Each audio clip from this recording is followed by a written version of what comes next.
My name is Aaron Chan.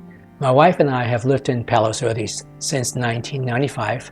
We raised two children here. Both of them went to Peninsula High and graduated in the early 2000 timeframe. Today I want to share some information about the school district which I have discovered, and I think it's important for the residents of Palos Verdes to understand what's going on with the school district. I have an engineering background with an MBA from Carnegie Mellon.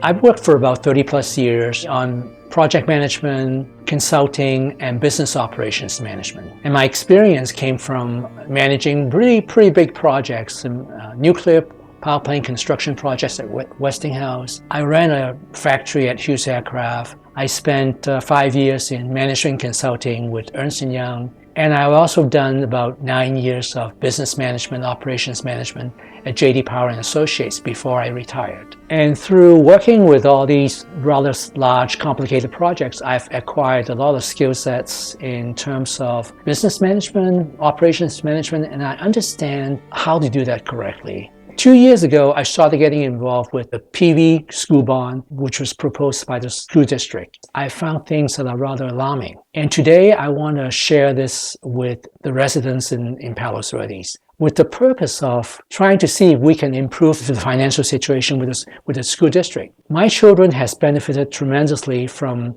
the quality of education in Palos Verdes. I want to make sure that the next generation kids will have the same quality education from the school. So I want to make sure the school is financially sound to be able to deliver that to our children. Unfortunately, at this point in time, I only have bad news to share with you guys. The first thing I looked into was the debt that the district has been carrying. Since 2010, the debt has been relatively stable, around $110 million for several years, until about 2014. The debt level has risen up to $309 million, which is very substantial.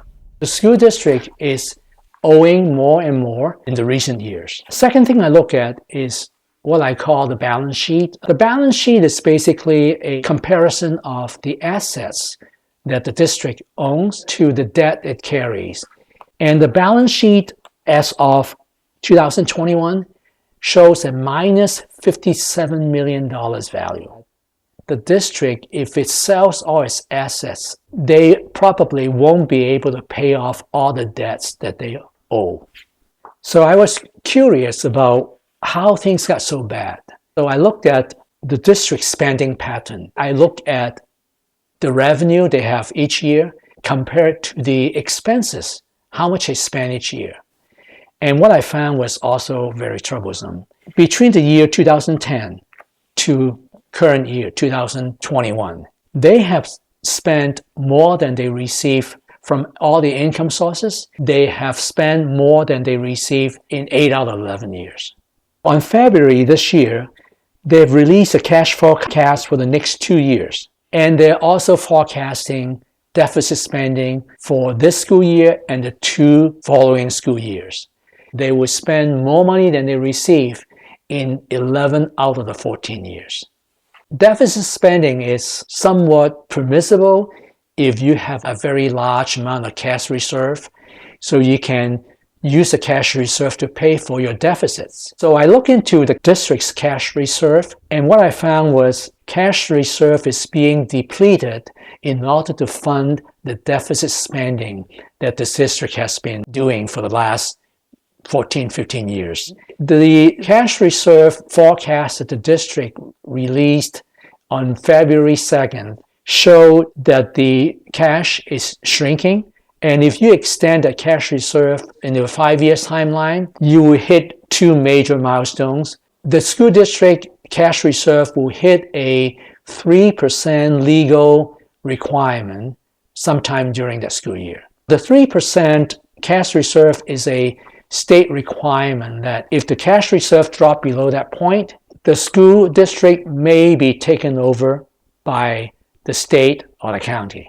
They may merge us with another school district, for example, LAUSD, which is not something that we want to see happen. In 2024 to 25 school year, the cash reserve will be depleted. That spells bankruptcy. When I saw the possibility of bankruptcy in the school district's future, I thought that, well, maybe I can look at some income opportunities that I'm not aware of. So I looked into the enrollment of the school district. The state funding for schools are driven by their enrollment. The more students we enroll, the higher amount the school will receive from the state, which will result in additional funding from the state. But what I found was the exact opposite. Since 2010-2011 timeframe, our enrollment has been dropping steadily.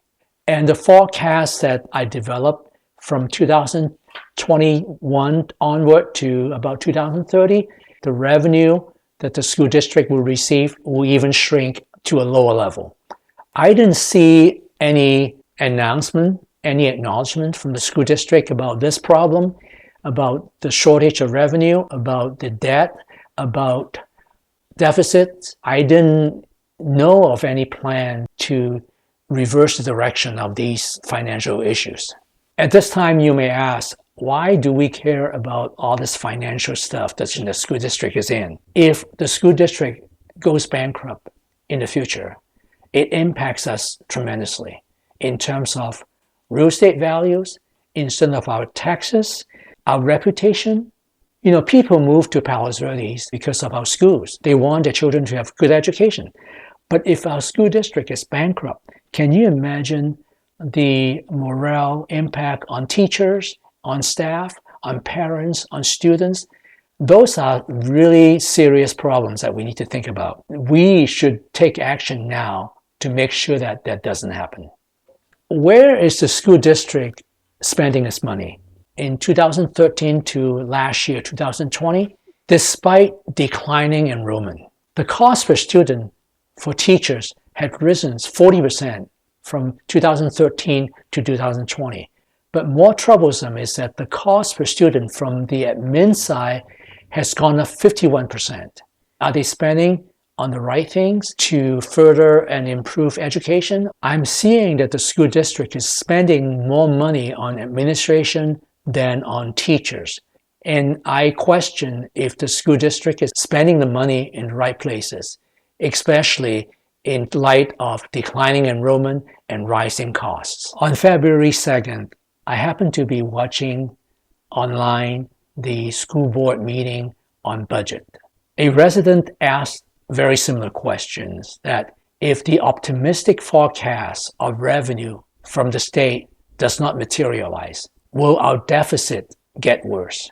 How long can the district keep spending more than it receives? And if COLA's proposal is rejected, how much worse will that deficit be? Can you help me out with that?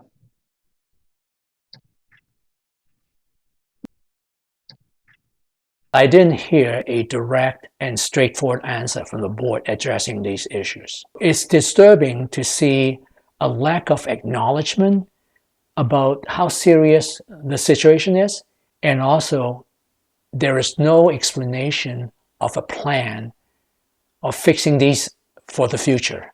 To understand the impact of school district bankruptcies, I found 3 examples of California school districts that went bankrupt. The first example I found was Oakland in 2003. New York Times says that Governor Gray Davis approved a $100 million emergency loan for Oakland, the biggest school district bailout in the California history.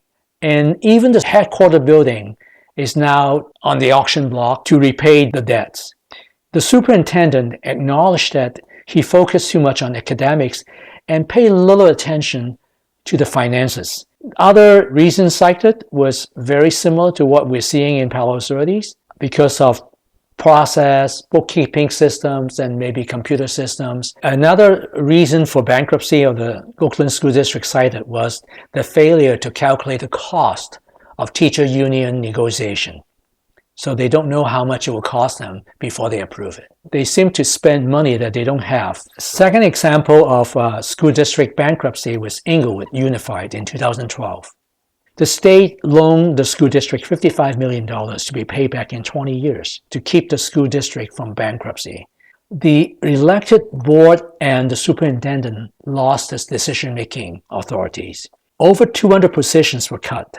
Class sizes increased, and 600 students left the school district, which then resulted in additional loss of state funding of $6 million. A third example of school district going bankrupt happened to Sacramento City Unified, which is a large school district with 42,000 students, 3,000 teachers, 81 schools. But they have a similar situation as PVPUSD. They had $919 million in assets, but $1.87 billion in liability. In 2017, they approved a 15% raise for teachers, which resulted in quickly burning through the cash reserve. In 2019, the district went bankrupt and the receiver came in, took over the decision-making process, slashed classes, cut staff, and to repay the loan. The recovery process will likely take 10 years or more based on 9 school district cases, which resulted in flight of students leaving the school district. But the harm done to the area will persist for many years. So to summarize what we have seen so far, PVPUSD appears to be following the pattern of the 3 bankrupt school districts we have seen. Rising debt, we have more liability than assets, we have a habit of deficit spending more than we receive, enrollments dropping, cash reserve is dropping. Those are signs that points to that we may be following the same path to bankruptcy. I haven't heard from the district that they have raised these concerns and explained to the residents their plan to reverse these trends and to fix all these issues. I think as residents of PV, we need to be curious about these issues, ask questions, do our own research. Don't just listen to what people are telling us, including me. You need to find your own facts, come up with your own decisions, and be concerned about our schools' quality of education, property tax, real estate prices, and our reputation. So think about your decision in the upcoming November's election and ask yourself how you can help.